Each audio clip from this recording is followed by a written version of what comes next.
Ite sirbano ganatake ano ganatake gati namni bafne bafte nagute gange naga doften ragi sawle tu musawa ke yengale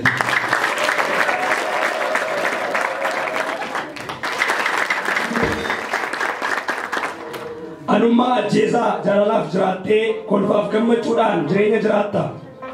Hamiif ooluu dhiistee gaarummaa filatte milkaa'ina jireenyaa daraan dabalachaa ofittummaa jibbaa nama biraaf yaaddee beekumsa horachuuf bonaaf kan naqaatta. Ofitti amanamummaan daraan dabalattee maqaa waaqa waamuuf kunoo as argamte. Qoromsichi muyyuu harka laachuun feetu Yesuustu siif jira ati ammaan sodaattu. Anummaan hin diiga afurriin cimsa jaalalli immoo hundumaa bakka laate yeroo aariif gaddaa humna cimaa ta'a. Haadha danda'aadha obsaan daangaa dhabee humnas jiraachisuudhaa fi ragaa dhiigaa dhabee humnaan jiraachisuudhaaf ragaa dhiigaa dhabee. Namni kana beeku haayililchu takkaa isarraan isa ga'eef maa galata dhabdaa. Yaaddoof hammina isaa karoora biyya lafaa hunda isaa obsitee har'aas geesseetta. Isa har'aan si ga'eef maa galata dhabdaa. Gatii sirra jiru walakkaa miti hundaan isa sirraa baase gatii cubbuuf du'aa abbaa gaarii qabdaa maa galata dhabdaa.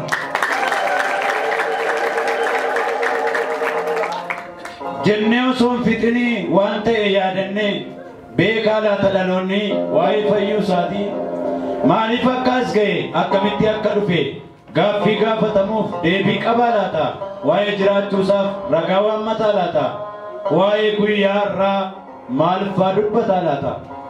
Warri beektan warri isiniif galee warri hubattanii guyyaan irraa guyyaadha guyyaa ifa addunyaati.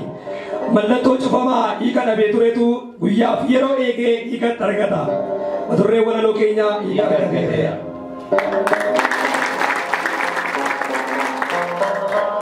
Gaaffiin gaafatameef gaaffiin deebi'u deebiin deebi'eefi hundi deebiin deebi'u. Hundi hin gaafatanii hundas hin deebisanii gaaffiin deebii dhabeesi gaaffii ta'ee hafa deebiin gaaffii uumusi gaaffii mata'ee hafa. Garuu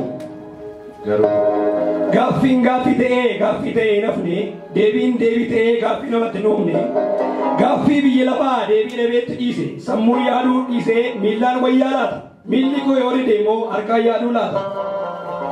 Mee kee qoradhu samiitti ol ba'u garaa lafaa jalaa waan ta'e dhabu moo itti dhiisee galaanarra kaadhee achi yoon dhabe immoo taa'ee itti yaadu yaadees maalan fidaa ka'een itti dhiisa kan kana deebisu tariin dhalataa laata jedhee gaaffii deebii dhabeef gaaffii of gaafataa sammuun isaa dadhabnaan callisuu filate. Guyyaa ammaa kaanee bara gallakkoofnaa bara uumama keenyaa gaaf tokko bara keenya isa nu uume arguuf sanas carraa maalii qabna ofii itti teenyee waaqa keenya uummannee galaaf ganamaa isumaaf saganna.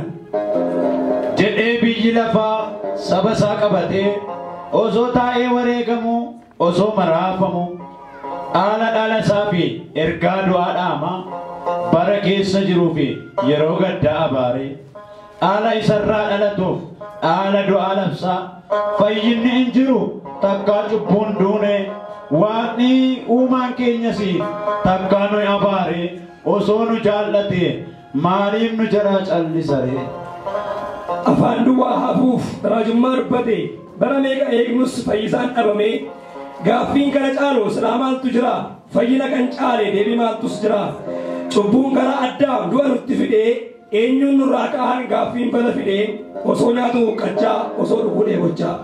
Yaa nama ani buddeen jireenyaati bishaan yaa'aa gaarii namni anaan dhugu takkaa hin dheebotuuti anaan namni qabate jireenyaa qabaatuuf anaan namni arge uumama isaa arguufi jedhee kan dubbate abdii namatti horuuf ba'aa cubbuu du'aa kan namarraa furu hin dhalata laata dhuguma dhalata hin dhalata laata dhuguma dhalata.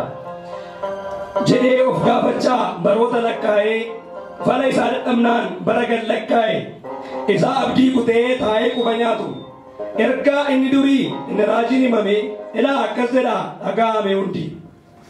Mootiin hin dhalataa yeroo dhiyoo asitti barri mootummaa isaa daangaa hin qabuuti. Dhagaa dhageessisaa ulfina isaaf kennaa sagalee jireenyaa isa keessaa ba'ee bishaan dheebuu baasuu isumaan argama. Buddeen jireenyaatii isatu nama quubsaa kan isa qabaate sunuma jireenya qabaate ba'aa cubbuu isaaf falmataa argatee isa isatti roorrisu du'atti dhaadachaa barru harka isaarraa bonaaf ganna nyaachaa jireenyaaf jedheellee maqaa isaa waammata.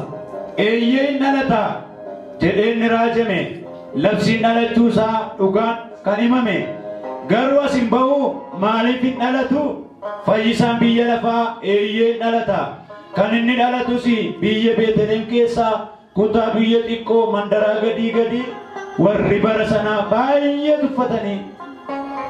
Silas achi dhalataa miti achi du'aan isaa achi bahaa miti achi badeen isaa ni dhalataa miti achi nafaan isaa waaqa ta'aa miti nama ta'an isaa fayyisaadhaa miti dadhabaa ta'uusaa itti amanuu miti maqaa dha'uun isaa bitaa itti galee warra bara sanaa. Egaa guyyaan isaa keenyaan barri itti dhalatu barri isaa keenyaan raajii kan raawwatu inni mamaa ture afaan raajotaatiin fayyinni dhufuuf jedha guutummaa biyyaatiif amma yeroon isaa inni ga'e barrisaa amma yeroon isaa inni ga'e barrisaa. Ilaa gaaffii ta'ee dhufee deebii ta'ee du'uuf nama ta'ee dhalatee waaqa ta'ee ol ba'uuf faallaa biyya lafaa seera uumamaa diigee isa barteef saayinsiin irratti waliin hiike kunillee akkasii kun immoo akkas ta'a namni kan dhalatu abbaaf haadha irraa jedhee isa dhiise waliigalteen isaa. Silaafuu isa isaan beekan dhiisee isa ofii beekuun isa isaan uuman dhiisee miti isa ofii uumen karaa namni beeku miti karaa ofii baaseen yaalii namaas yaalaa hordoffii isaa qabuun ogeessa fayyaa malee digirii 10 qabuun. Durba duudhaan irraa dinqii ta'ee dhufuuf waaqa nagaa ta'ee nagaa baate as ba'uuf quuqama bara dheeraa deebii ta'ee jiraachuuf gatii cubbuu namaa guutummaatti baasuuf isa biyyi dadhabee ofii isaa baachachuu du'a biyyi baqatu ilaa sitti dhufaan jira jedheetu dhaammate osoo hin dhalatin.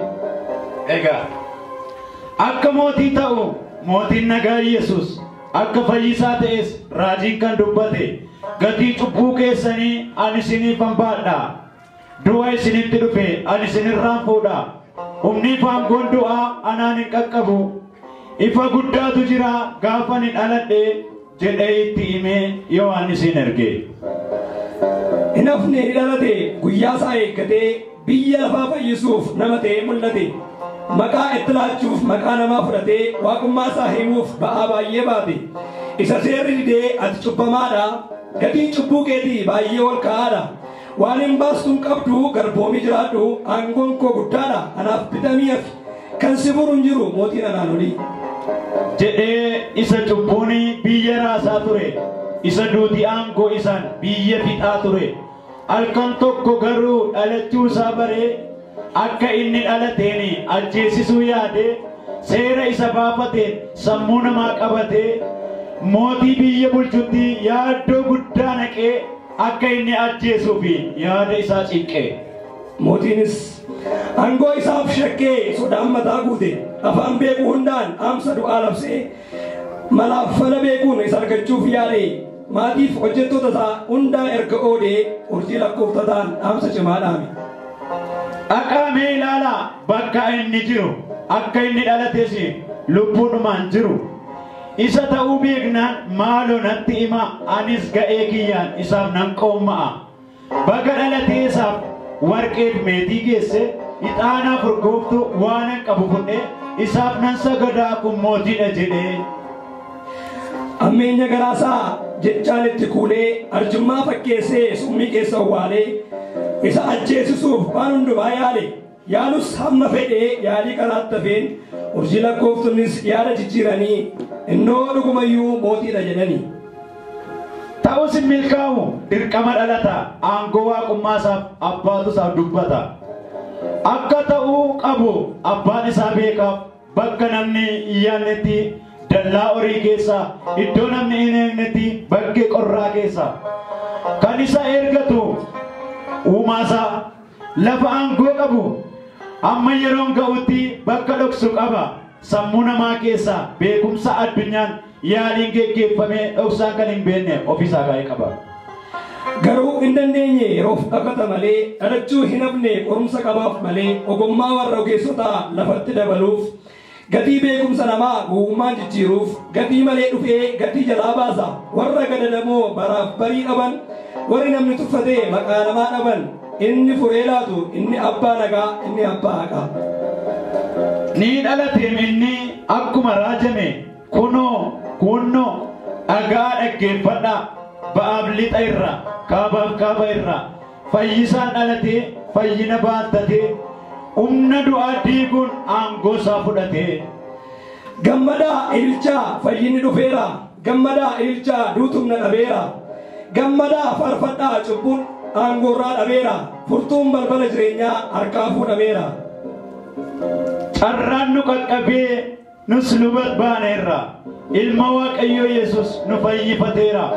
Warri akka keenyaa fayyuusaa beektanii dhugaa dubbii kanaa warri hubattanii dhugaa baatuun ta'a warri fo'amtanii dhugaa baatu ta'a warri fo'amtanii. Egaa maal yoo goone wayya? Dhaloonni hundumtuu dhalachuusaa fayyisaa ta'uusaa labsuuf bakka jiru ol keen wajjin wal halluu kana dubbata. Bakka jiru ol ka'a.